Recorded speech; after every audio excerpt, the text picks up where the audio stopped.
En 2025, l'Ukraine a intensément ciblé la destruction d'infrastructures pétrolières russes par des frappes à longue portée. Et il y a une bonne raison à cela. Plus ces infrastructures s'effondrent, moins la Russie dispose de pétrole à fournir. Ses soldats, sa population, son trésor de guerre. Le pétrole est la toute dernière chose qui maintient la Russie en vie.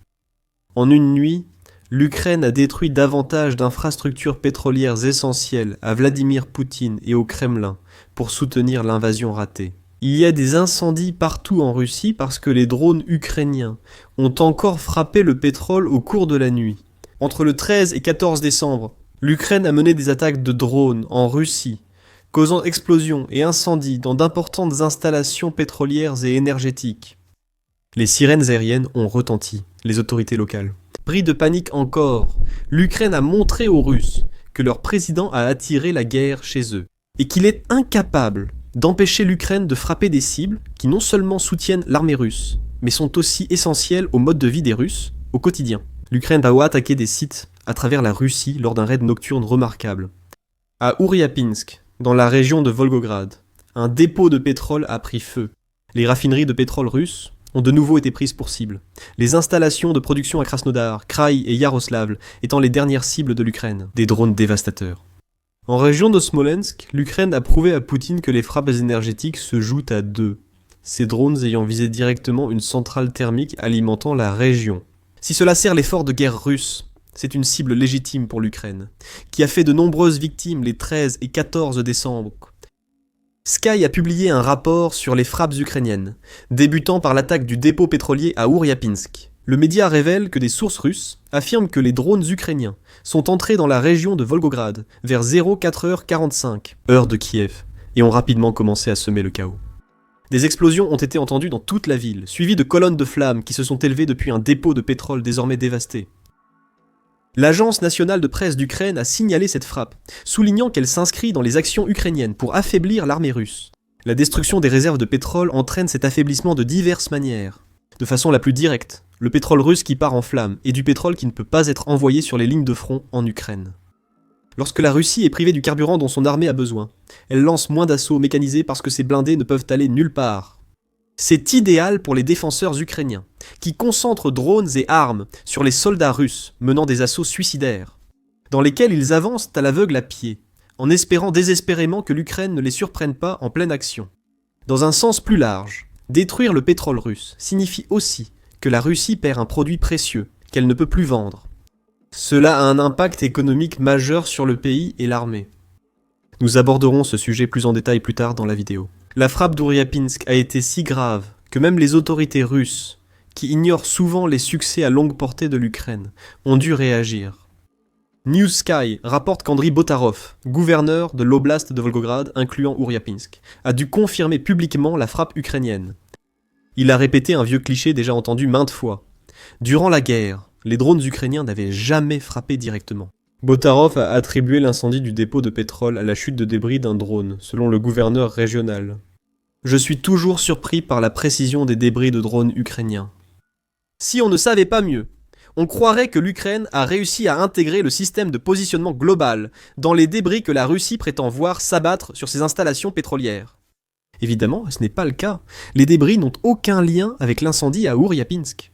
Les drones ukrainiens ont frappé un dépôt contenant 18 réservoirs stockant du carburant transféré à Ouriapinsk depuis des raffineries de pétrole. Ce carburant semble être utilisé pour approvisionner la population de la ville, ce qui signifie que la Russie devra désormais rediriger du carburant depuis d'autres endroits pour éviter des pénuries à Ouriapinsk.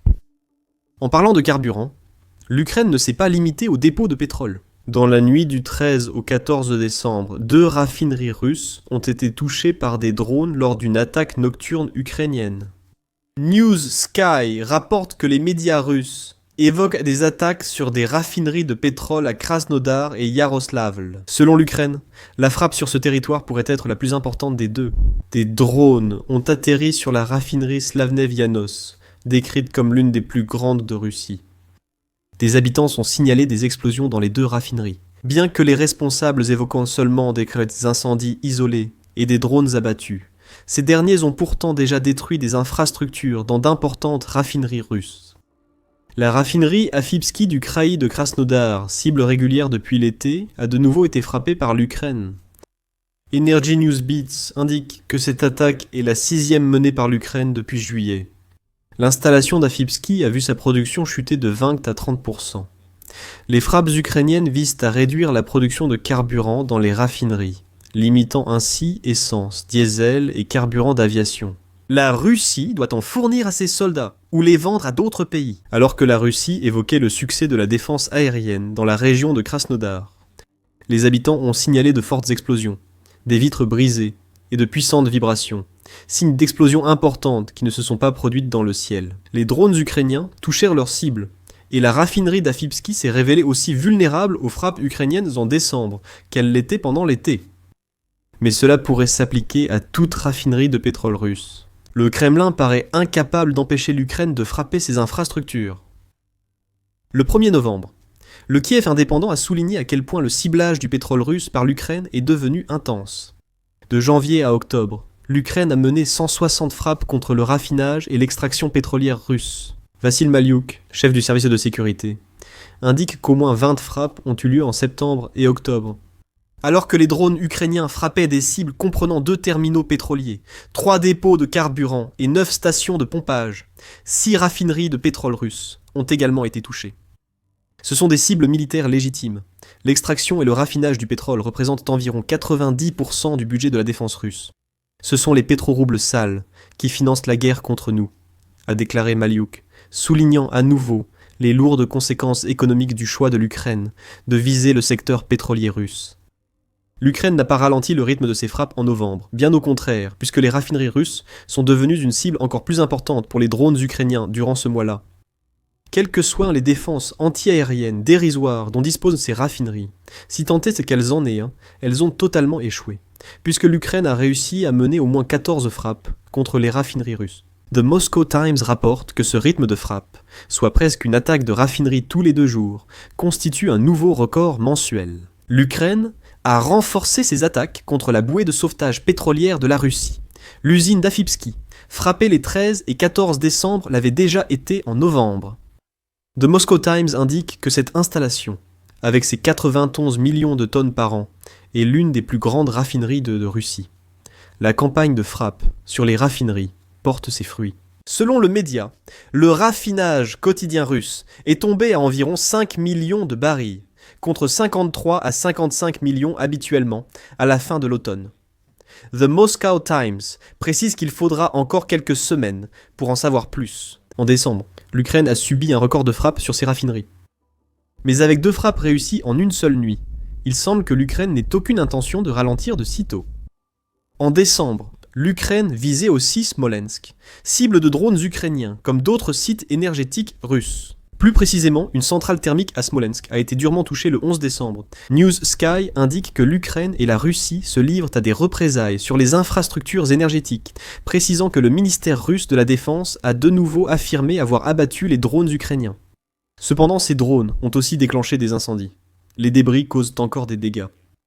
La Russie a dénoncé des attaques comme celles menées à Smolensk comme étant terroristes, ce qui ne peut être décrit que comme une critique hypocrite de l'Ukraine, alors même que la Russie mène des frappes exactement comme celle-ci sur le territoire ukrainien. Sky News souligne que les attaques ukrainiennes contre les infrastructures énergétiques russes, privant les Russes d'électricité et de chauffage, ne sont menées que car la Russie mène précisément ce genre d'attaque contre l'Ukraine. Selon Sky News, le Kremlin utilise depuis longtemps l'électricité et le chauffage comme armes en hiver. Désormais, les régions russes subissent aussi cette vulnérabilité. L'Ukraine confirme ou nie rarement publiquement son rôle dans les frappes contre la Russie. Secteur de l'énergie. Les 13 et 14 décembre ne font pas exception. L'Ukraine n'a pas revendiqué la frappe sur Smolensk, bien que l'auteur soit évident. Toutefois, l'Agence nationale de presse d'Ukraine indique que la centrale thermique de Smolensk sert davantage à des fins militaires que civiles. Cela, malgré la condamnation par la Russie de cette attaque terroriste. Le média affirme que la centrale de Smolensk est une cible militaire légitime car elle alimente des usines chimiques liées à la défense russe. Sans cette centrale, les installations russes ne produiront pas autant de nitrates, d'ammoniac et d'engrais azotés, essentiels pour les explosifs de nombreux missiles et bombes russes. Même sans cela, l'Ukraine jugerait légitime de viser une centrale thermique utilisée par les Russes. Comme nous l'avons souligné, une grande partie de la stratégie hivernale de la Russie en 2025 et les années précédentes repose sur le fait de priver le plus grand nombre possible de citoyens ukrainiens d'électricité. C'est également une stratégie efficace. Le 13 décembre, la British Broadcasting Corporation a indiqué qu'environ 1 million de foyers ukrainiens étaient sans électricité, après plusieurs frappes nocturnes. Cela faisait suite à plusieurs mois de frappes similaires, qui ont provoqué des coupures de courant et des pannes de chauffage en ciblant les centrales thermiques. La Russie essaie activement de geler les citoyens ukrainiens. Ceci enfreint la Déclaration universelle des droits de l'homme, dont l'article 25 garantit à chacun un niveau de vie suffisant. L'université de l'Alabama à Birmingham indique que la Russie tente de priver les Ukrainiens de ce droit. L'Ukraine agit de même envers les Russes.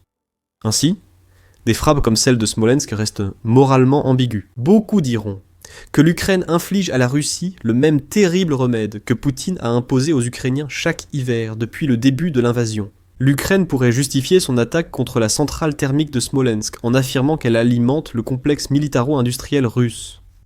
L'Ukraine enfreint aussi les règles comme la Russie avec ses attaques. C'est pourquoi elle revendique rarement la responsabilité. Ces frappes contre le pétrole et l'énergie russe font la une, car elles s'inscrivent dans la stratégie globale de l'Ukraine, visant à couper la bouée de sauvetage pétrolière de la Russie. Elles étaient loin d'être les seules frappes que l'Ukraine a menées lors de quelques jours éprouvants pour la Russie. L'état-major ukrainien a souligné dans une publication Facebook du 14 décembre que l'Ukraine avait aussi frappé plusieurs installations en zones occupées par la Russie. À Zaporizhia, l'Ukraine a détruit un bâtiment utilisé par les membres du service sans pilote russe. En plus de détruire un complexe de missiles essentiels au système de défense aérienne, TOR-M2, dans la région occupée de Donetsk, 2 postes de commandement de la 76e division d'assaut aérien russe, une station de radiolocalisation et 2 de guerre électronique ont été détruits.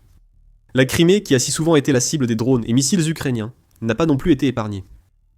Aussi au sommet de la Crimée ukrainienne, nos soldats ont frappé 2 bases, PMM, la station radio Kasta 2I2, et la précieuse station radio 96L6E du système de défense aérienne S-300, S-400, rapporte l'état-major général ukrainien. Et ce n'est pas tout. Le Kiev indépendant rapporte aussi que la Russie dit avoir abattu 41 drones ukrainiens au-dessus de la Crimée cette nuit-là. Quant aux frappes sur le dépôt et la raffinerie de pétrole, cela pourrait être le cas. Mais il semble que des drones aient tout de même frappé un autre dépôt de pétrole, celui-ci situé dans la région de Simferopol, en Crimée. Veliki Novgorod a aussi été ciblé. L'Ukraine ayant frappé l'usine chimique Akron de la région avec des drones, provoquant de la fumée, selon le même média. La Russie a dû se demander ce qu'il avait frappé. Plutôt que de fléchir pendant l'hiver, l'Ukraine réplique avec de vastes frappes de drones qui affaiblissent encore plus l'armée russe. Vous ne le sauriez peut-être pas en écoutant la Russie. Nous avons déjà révélé qu'elle a ressorti d'anciens débris de drones. C'est l'excuse de plusieurs frappes ukrainiennes réussies. Ainsi que de vous dire que la Russie fait semblant que tout va bien en Crimée, et que tous les drones ukrainiens ont été abattus. Selon Sky News, le 14 décembre, la Russie a présenté sa version des faits affirmant avoir détruit 141 drones ukrainiens. Des drones dans le ciel de Volgograd, Smolensk, Yaroslav et le kraï de Krasnodar. Cependant, ce récit est contredit par les incendies et explosions causées par les drones ukrainiens, ainsi que par une autre interprétation des événements de la nuit proposée par certains médias russes. Les médias russes pro-gouvernementaux décrivent les événements comme une attaque terroriste majeure de Kiev, sans aborder la question du pourquoi. 2 ans après le début de la guerre, raffineries et dépôts pétroliers restent vulnérables aux drones loin de la frontière ukrainienne, selon News Sky.